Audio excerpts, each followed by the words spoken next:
TV를 틀고 여러분들이 신문을 보시고 인터넷에 검색을 해보면 아마 가장 크게 이슈가 되는 그 단어가 메르스일 것입니다. 오늘도 아침에 TV를 틀어보니까 계속 그 메르스에 대해서 좌담을 하고 있고 걱정들을 하고 있고 하는 것을 들을 수가 있었습니다. 메르스라는 것은 이게 중동, 미들 이스트, 중동의 호흡 증후군 신드롬, 그렇죠. 레스퍼레이션, 그래서 MERS에서 메르스의 약자를 쓰고 있는 것인데, 바로 이 중동 지역에서 발생한 전염병, 감기 같은 전염병이라는 것이죠. 우리가 10여 년 전에 사스 질병을 기억할 수 있는데, 그래서 이 중동에서 발병을 했는데, 아마 두 달이 아니고 2012년 4월에 사우디에서 발병됐다고 합니다. 근데 우리나라에 이렇게 뜻밖의 3년 뒤에 지금 발병이 된 것이죠. 여러분들이 들은 것처럼 한 분이 바레인이라는 곳에서 농사를 짓다가 오셨는데 이제 병에 걸려서 오는 것이죠. 그래서 그분부터 시작이 돼서 한 분이 그랬는데 지금 이파마파 많은 분들이 전염이 되었고 그렇습니다. 그래서 이 병은 증상이 기침을 하고 또 고열과 호흡이 좀 곤란한 이런 증상이 있으면 이 병을 의심해 봐야 되는데, 병의 특징은 바로 전염이 되자마자 발병하는 게, 모든 병이 그렇게 좀 지나야 되는데 한 이틀부터 2주 정도에 걸쳐서 증상이 나타나는 거, 바로 그런 증상이 나타나는데, 중요한 것은 증상이 나타나기 전까지는 전염이 안 된다는 것입니다. 그러니까 우리가 그런 질병 가진 사람과 그 사람이 막 기침을 하고 이럴 때 이제 전염이 되는 것이죠. 그리고 일단 지금까지 밝혀진 것으로는 공기로 전염되는 건 아니라고 합니다. 사람들이 다 마스크를 쓰고 다니고는 있지만 이게 공기로 전염되는 것은 아니고 침이나 기침, 타액, 또 이런 분비물을 통해서 전염이 된다고 합니다. 그래서 우리가 이 병에서 벗어나려면 가장 중요한 게 이제 손을 깨끗이 씻는 것이죠. 손은 아무래도 악수를 해도 그 분비물이 묻을 수가 있고, 그래서 제일 중요한 것은 항상 손을 닦는 것이죠. 그래서 여러분들이 요즘 같은 때는 무조건 항상 식사 전에도 손을 닦으시고, 어디서 뭘 자기 얼굴을 만지기 전에 입에 대기도 전에 손을 꼭 닦아야 돼요. 외출하니까. 그래서 어떻게 되는지 모르니까요. 그리고 기침하는 사람 근처에는 가능한 좀 피하는 게 좋겠지, 모르니까요. 기침의 타액을 통해서. 그래서 그런 분들과는 손을 안 잡는 것이 낫지 않겠습니까? 그 전염의 위험성이 있으니까. 그런 우리가 예방 조치를 해야 되겠습니다. 근데 지금 우리가 이 뉴스를 얼핏 들으면 전국적으로 지금 확대가 되고 이런 상황들이 발생해서 이 지금 큰 무슨 있는 것처럼 이렇게 생각할 수도 있죠. 그리고 치사율이 높고, 그러나 자세히 또 따져보면 건강한 사람이 이 병으로 돌아가셨다는 것은 아직 없어요. 그냥 이미 많은 병을 가진 분들이 약해져가지고 이렇게 돌아가셨고, 또 전염이 지역으로 전염된 건 아니지 않습니까? 그러니까 병원에서 어떤 평택의 성모병원에서 그렇게 해서 거기 있는 환자들이 다 많이 전염이 됐고, 그분이 또 삼성병원에, 서울 삼성병원에 또 와서 여기서 전염이 됐는데, 이제 정부가 처음부터 이것을 다 오픈하고 알리고 해서 주의하고 차단을 잘 했다면 이렇게 확산이 되는 게 아닌데, 쉬쉬하다 보니까 이분들이 자기 마음대로 여기저기 옮겨가고 하다 보니까 지금 부천에도, 부산에도, 전북 순천에도 곳곳에 마치 전국에 이런 질병이 지금 만연된 것처럼 우리가 생각할 수 있습니다. 그러나 자세히 생각해 보면 또 그런 부분이 있다는 것도 우리가 알아야 됩니다. 그래서 너무 메르스 때문에 염려하고 두려워해서는 안 될 것 같습니다. 이 메르스 그 자체의 문제보다는 어찌 보면 다른 일들이 더 문제가 되는 것이죠. 이로 인해서 대한민국의 경제가 지금 거의 흔들리고 또 다 휴업을 하고 뭐 지금 이 특별히 장사하시는 분들은 장사가 안 된다는 것입니다. 손님이 3분의 2로 줄었다고. 그래서 지금 이 메르스 그 자체보다는 오히려 이 한국 이 모든 게 흔들릴 그런 위험이 더 크죠. 그리고 이미지가 지금 많이 추락이 돼서 외국에서 뭐 자꾸 그러고 중국에서도 회담도 취소하고 뭐 이렇게 우리가 상당히 고립되는 그런 상황에 있는 것 같습니다. 그래서 오히려 이 메르스보다는 다른 게 더 큰 어려움을 겪고 있지 않나 이런 생각을 하게 됩니다.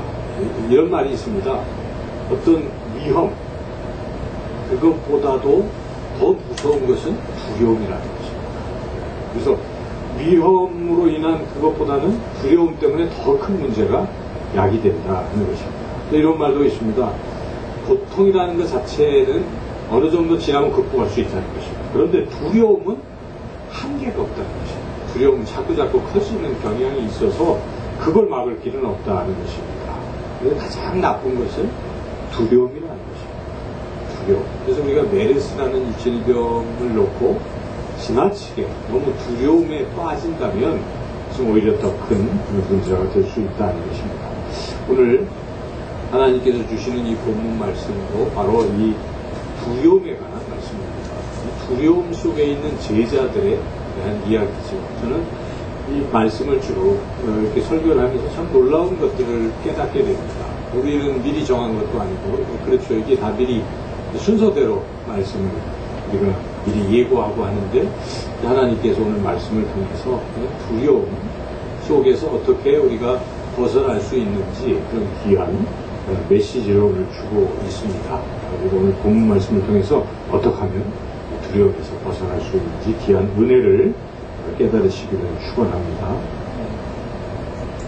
이 본문 말씀을 설명을 드린다면 지금 지난번에 오병이어의 기적 이야기가 있었잖아요. 바로 앞에 오병이어의 기적을 우리들이 맛보았습니다. 그래서 우리가 지난 한 주 채우시는 예수님에 대한 은혜를 우리가 누리고 그렇게 공급하시는 그 주님을 경험하셨을 것입니다. 근데 주님께서 이렇게 공급해 주시니까 사람들이 거기에 고무가 되었습니다. 그래서 이분을 임금을 잡자 이런 생각까지 하게 되었습니다. 우리가 읽지는 않았지만은 그 앞에 15절 말씀을 보면 그렇게 나와 있죠. 그러므로 예수께서 그들이 와서 자기를 억지로 붙들어 임금으로 삼으려는 줄 아시고 다시 혼자 산으로 떠나가십니다. 주님이 오신 목적은 세상에 임금이 돼서 하신 그런 게 아니시잖아요. 모든 인류를 위해서 자기의 생명을 주시고 구원하시려고 이 땅에 오신 것이기 때문에 이런 일들은 방해가 됩니다. 주님께서. 그래서 주님께서 이 순간 여기서 벗어나기 위해서 제자들을 일단 보내는 것이죠. 사실 제자들도 여기에 고무되어 있었을 것입니다. 야, 우리 예수님 왕 되시는구나. 우리는 오른팔 왼팔 되고 이제 의기양양 뭐 이런 것을 꿈꿨을지도 모르겠죠. 주님이 황급히 제자들의 그런 것을 눈치채시고 빨리 바다 건너 갈릴리 바다 배 타고 건너편으로 가라. 이렇게 지금 떠나 보내시고 주님은 이러한 상황에 또 기도가 필요하셨던 것이죠. 그래서 산을 올라가서 간절히 기도하셨습니다. 이제 제자들이 배를 타고 바다를 건너는데 어둑어둑한 밤이었습니다. 밤에 배 타고 간다는 게 그렇게 뭐 무서운 일이 될 수도 있잖아요. 두렵지 않겠습니까? 캄캄한데 불이 뭐 환한 것도 아니고 그 어둠 속을 가고 있는데 갑자기 바람이 불고 이 파도가 큰 파도가 일어나는 것입니다. 이 어둠 속에 파도까지 있으니 얼마나 두렵겠습니까? 제자들이 두려움에 점점 휩싸여 가고 있었을 것입니다. 그리고 노를 저어서 목적지로 가야 되는데 바람이 부니까 역풍이었는지 아무리 애를 써도 나가지 않는 것입니다. 제가 요한복음뿐만 아니라 마가복음, 마태복음을 다 같이 살펴보기에 똑같은 이야기가 같이 나오는데 거기에는 이 제자들이 막 노를 저어서 애를 썼다 이렇게 표현이 되어 있습니다. 그래서 그래도 나가지 않고 이런 상황에 제자들이 얼마나 무서웠겠습니까? 바람이 불어도 휘딱 바다를 벗어나면 되는데 그것도 아니고 캄캄하고 이런 아주 두려운 가운데 있었습니다. 그렇게 한참 겁을 내고 두려워하고 있는데 갑자기 바다 한가운데서 누군가 걸어오고 있는 거예요. 뭐라고 상상했겠습니까? 예수님이라고는 생각조차 안 하는 것이에요. 유령이구나. 어떻게 바다 위에 걸어올 수 있을까? 유령으로 생각한 거예요. 그래서 유령이라고 마가복음, 마태복음에서는 그렇게 기록하고 요한복음 기록이 안 되어 있어요. 그래서 지금 유령이 나타났으니 얼마나 겁이 나겠습니까? 한마디로 제자들의 이 상황은 두려움 그 자체, 그 속에 아주 지금 놓여 있다는 것이죠. 이런 큰 두려움 속에 놓여 있다는 것입니다. 우리도 누구나 두려워할 때가 있습니다. 여러분 두려워할 때가 있습니까? 메르스 생각해도 두렵지 않아요? 혹시 내가 걸리면 내가 죽는 건 아닙니까? 뭐 이런저런 미래에 대한 두려움, 그 등등, 또 질병에 걸릴 때, 또 어떤 이 사업이 잘 안 될 때, 많은 경우에 두려움이 있을 수가 있습니다. 인간 누구나 다 두려워한다는 것입니다. 오늘 이 제자들만 두려운 게 아니라 성경을 창세기부터 읽어보면 하나님의 사람들도 두려움 속에 많이 있었습니다. 여러분 야곱을 생각해 보십시오. 야곱이 어땠을까요? 야곱이 축복을 받으려고 아버지의 축복을 받으려고 형을 팥죽한 그릇에 장자 명분 사고 또 축복받을 때 몰래 변장해서 형을 속이고 이렇게 했으니까 형이 가만히 있겠습니까? 알고 나서 죽이겠다고 한 것입니다. 죽여버리겠다. 그걸 알고 야발 도망을 치는 거예요. 야곱. 그때 야곱의 마음이 어떻겠습니까? 거의 두려움 그 자체 아니었겠습니까? 야곱도 그런 두려움이 있었죠. 요셉도 생각해 보십시오. 요셉은 야곱의 아들 요셉이 어땠습니까? 뭐 처음에 좋았는데 색동옷 입고 좋았는데 이만 형들이 시기하고 질투하니까 어떡합니까? 잡아가지고 웅덩이에 빠뜨려서 그냥 짐승의 밥이 되게 하자부터 시작해서 자기네들끼리 뭐 이런저런 얘기하다가 그냥 팔아버리자. 그래서 그 애굽으로 노예로 또 팔려가고 나이도 별로 많지 않아요. 소년 요셉이 그러고 있으니 얼마나 두려웠겠습니까? 또 두려움 속에 있다는 것입니다. 그래서 우리가 하나님을 믿는데 두려움 상황 속에 처하지 않는다라는 말은 거짓말인 것입니다. 우리 인생은 원래 살면서 사망의 음침한 골짜기를 다닐 때도 있고 여러 가지 환경이 다 누구에게나 주어진다 하는 것입니다. 모세도 그랬죠. 80세에 양치고 있는데 하나님 나타나셔서 떨기나무에서 나타나셔서 야, 너 지금부터 지금 애굽의 노예로 있는 내 백성을 탈출시켜라 이렇게 말씀하실 때 그게 말이 되겠습니까? 얼마나 두렵겠어요. 자기 힘으로 할 수 없으니까 못한다고 하나님께 혼까지 날 정도로 그렇게 모세는 그 상황을 두려워했습니다. 우리가 여호수아서 월사 기도회 때 그 말씀을 같이 나누는데 여호수아도 마찬가지 아니겠어요. 모세보다도 더 지도력도 없고 과제는 더 세고 모세는 그냥 애굽에서 탈출만 시키면 되는데 이 여호수아는 뭔 일을 해야 됩니까? 이 200만 백성을 데리고 남의 땅이죠. 어떻게 보면 약속의 땅이긴 하지만 남의 땅에 들어가야 돼요. 그냥 들어갈 수 있겠습니까? 그 사람들 다 내쫓아야 돼. 싸워서 이 일을 어떻게 하겠습니까? 굉장히 어려움 앞에서 여호수아 굉장히 두려워했어요. 그래서 다윗도 상상을 해보십시오. 얼마나 두려웠겠어요. 17세, 8세에 좀 유명해졌지만 사울이 이제 시기하니까 그 다음부터는 죽이려고 한 거예요. 그래서 한 10수년을 피신만 한 거예요. 도망자로 산다는 것처럼 그것도 막강한 권력자가 왕이 자기를 죽이려고 쫓아다니는데 그게 두렵지 않겠습니까? 그러니까 결국 하나님의 사람들도 그런 두려움 속에 있었습니다. 바벨론 포로에 끌려갔던 이스라엘 백성도 포로 생활하는 게 얼마나 두려웠겠습니까? 언제 기분 나쁘면 죽일 수도 있지 않겠어요? 이런 두려움 속에 있는 거예요. 하나님의 사람들도 두려움 속에 있었다는 것입니다. 그런데 우리가 성경을 가만히 읽어보면 어떻습니까? 하나님의 사람들은 어떤 사람들입니까? 두려움을 이기는 사람들입니다. 두려움에 지는 사람들은 하나님의 사람이 아닌 거예요. 그래서 이 사람들은 한결같이 그 두려움을 다 이겨냈다는 것입니다. 항상 주님이 나타나셔서 말씀하시는 게 다 공통점이 있어요. 요셉에게도 두려워하지 말라 내가 너와 함께하리라.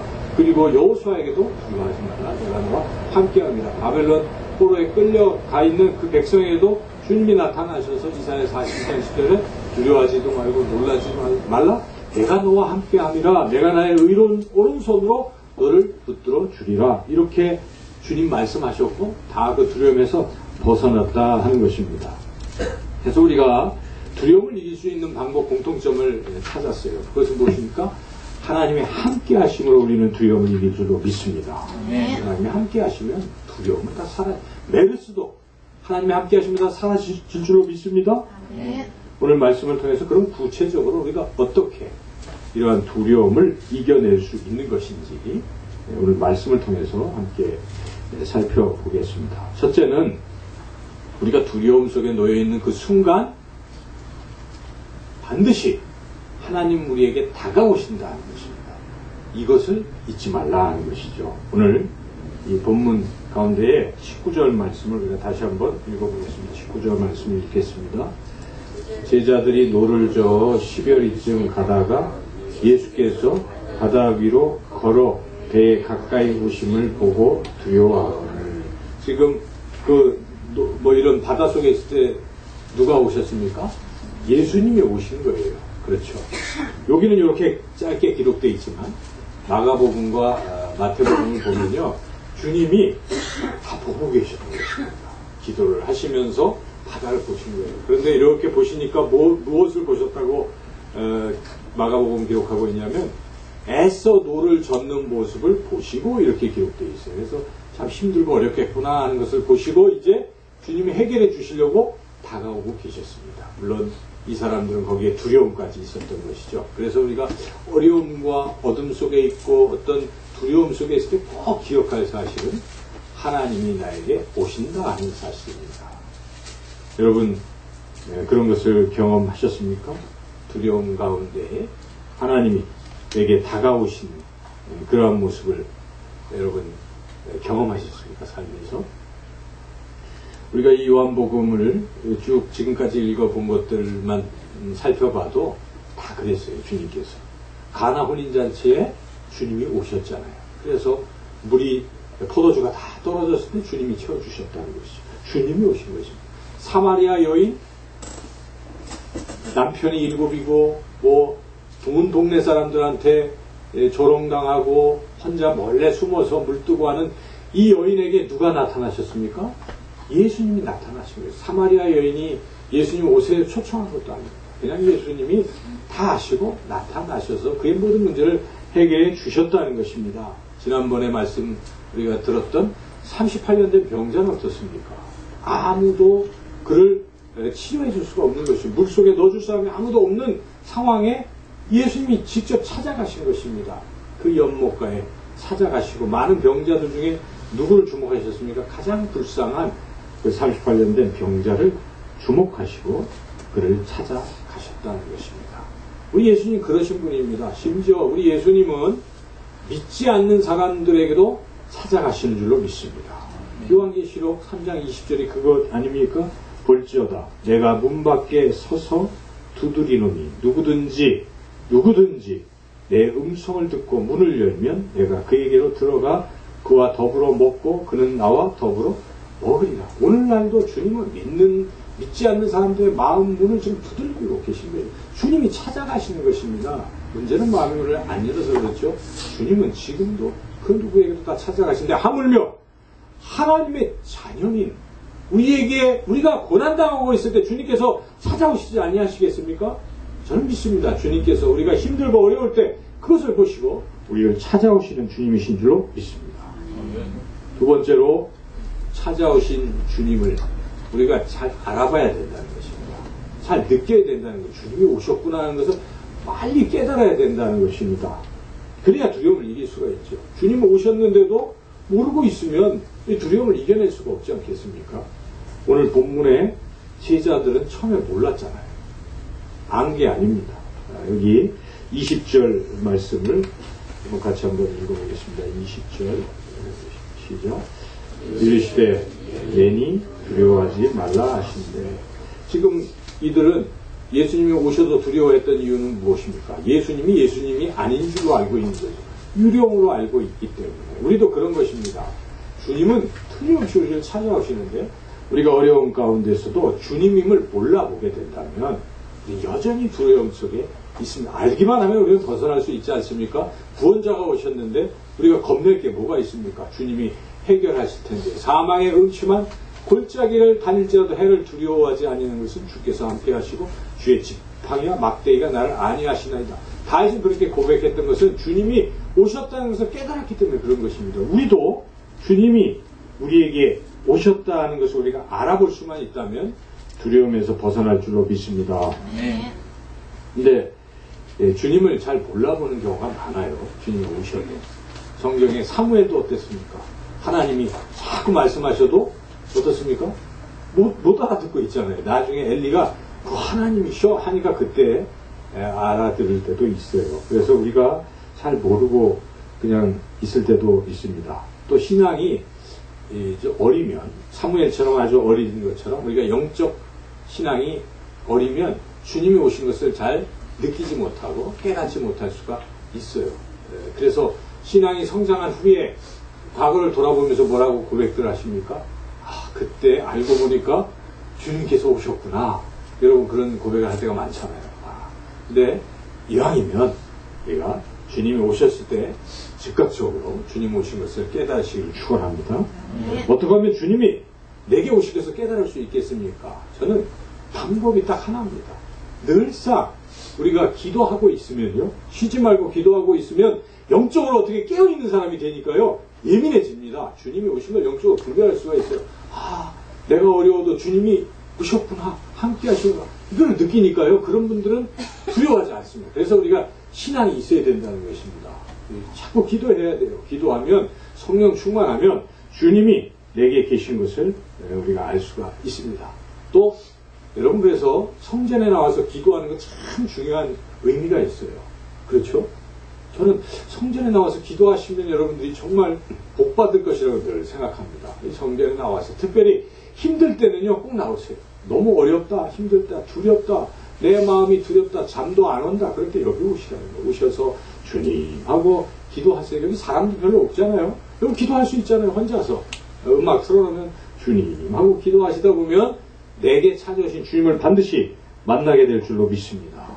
그리고 여기 나오면 너무 멋있는 분들은요, 자기 골방에서 그렇게 하시면 돼요. 골방에서 늘 주님과 대화하는 기도의 시간을 갖다 보면 이런 고난은 아무것도 아니라는 것입니다. 주님이 내게 오셨다는 것을 느끼는 순간 우리는 새 힘을 얻게 된다는 것이. 그리고 하나님의 말씀을 날마다 묵상해 보십시오. 말씀은 곧 하나님이십니다. 여러분 하나님의 음성을 듣는 것이에요. 날마다 이 말씀을 읽고 묵상할 때 주의 음성을 듣기 때문에 주님이 나와 함께 하신다는 확신이 들어서 두려움 다 메르스건 뭐건 다 사라질 줄로 믿습니다.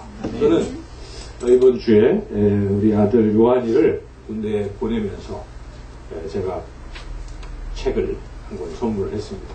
저는 늘 우리 청년들, 특히 멀리 어딘가 출타하는 이런 청년들에게 꼭 그 책을 선물하는데 하나님의 약속 900, 이 책, 별로 비싸지도 않은 책인데 그 책을 꼭 선물합니다.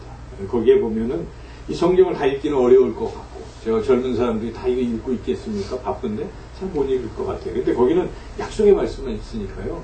그 약속의 말씀만 한 절씩만 읽어도 살아계신 하나님을 날마다 만나는 거예요. 그래서 제가 우리 요한이 보고 군대 가기 전에 성경 한번 읽어라 했는데 역시 안 읽었어요. 그래서 가기 전에 이거 주면서 꼭 하루에 한 절이라도 읽어라 하고 제가 그 책을 줬습니다. 하루에 한 절씩 안 읽을 수도 있어요. 근데 적어도 저는 그런 기대를 합니다. 하다가 힘들 때가 있을 거예요. 참 힘들다, 너무 힘들다. 그럴 때 그 말씀을 펴보는 순간이 있을 거예요. 그때 그 말씀을 펴볼 때 하나님 만날 거라고 저는 믿어요. 바로 우리가 말씀을 자꾸 읽고 묵상하고 그럴 때 나를 찾아오신 하나님을 만나게 될 줄로 믿습니다. 그런 마음으로 그 책을 주었습니다. 그렇게 우리가 하나님이 내게 오신 것을 잘 깨닫고 느껴야 되는 것이에요. 그런데 하나님이 오셨다 하는 것으로 또 끝내서는 안 됩니다. 그 다음 단계는 그 오신 주님을 절대적으로 의지하고 매달리라는 것입니다. 오늘 요한복음에는 안 나왔지만은 마태복음에는 여러분이 잘 아는 이런 이야기가 나와 있습니다. 똑같은 이야기인데 거기 하나가 추가되어 있는데 이런 스토리예요. 주님이 이제 무리를 걸어오고 계세요. 그랬더니 그 중에 베드로가 어떡합니까? 주님이 이제 알아봤어요. 주님이시군요. 저도 물 위를 걸어갔으면 좋겠어요. 이렇게 얘기를 한 거예요. 그래서 그랬더니 그래? 와! 주님이 그러시니까 갔어요. 걸었겠어요? 못 걸었겠어요? 걸었어요. 성경은 걸었다고 이야기합니다. 걸었는데 처음에 주님 자꾸 보다가 풍랑을 보기 시작했더니 무섭잖아요. 풍랑을 보면서 빠져 들어가는 거예요. 그래서 이제 거의 빠져 죽게 되었습니다. 그때 베드로가 그냥 죽은 게 아니에요. 베드로가 다시 뭘 했습니까? 주님을 다시 봤어요. 주님을 보고 뭐라고 했습니까? 주여! 죽게 되었습니다. 저를 구원하소서 하고 주님을 의지했다는 것입니다. 그때 주님께서 손을 딱 잡고 배로 같이 올라가셨다고 마태복음 기록하고 있습니다. 이것이 무엇을 말씀합니까? 우리가 고난 중에 나를 찾아오신 주님을 내가 알아보고 그 다음 단계는 무엇입니까? 주님께 매달리는 것입니다. 여러분 아무리 무서워도 주여 나를 도와주시옵소서, 나를 지켜주시옵소서. 사망의 음침한 골짜기에서 메르스가 아무리 셀지라도 주님께서 우리를 지켜주실 줄로 믿습니다. 네. 이 나라를 지켜주실 줄로 믿습니다. 네. 기도하겠습니다. 하나님 감사합니다. 오늘 말씀을 통해서 어떤 두려움 속에서도 주님이 우리에게 오시고 함께 하심을 믿습니다. 그 주님을 더욱 신뢰하고 의지하여 우리 인생의 어떤 풍랑과 어려움과 어둠과 또 두려움이 닥칠지라도 늘 승리하며 나아가는 모두가 되게 하여 주시기를 간절히 원하옵고 예수님의 이름으로 기도하옵나이다. 아멘.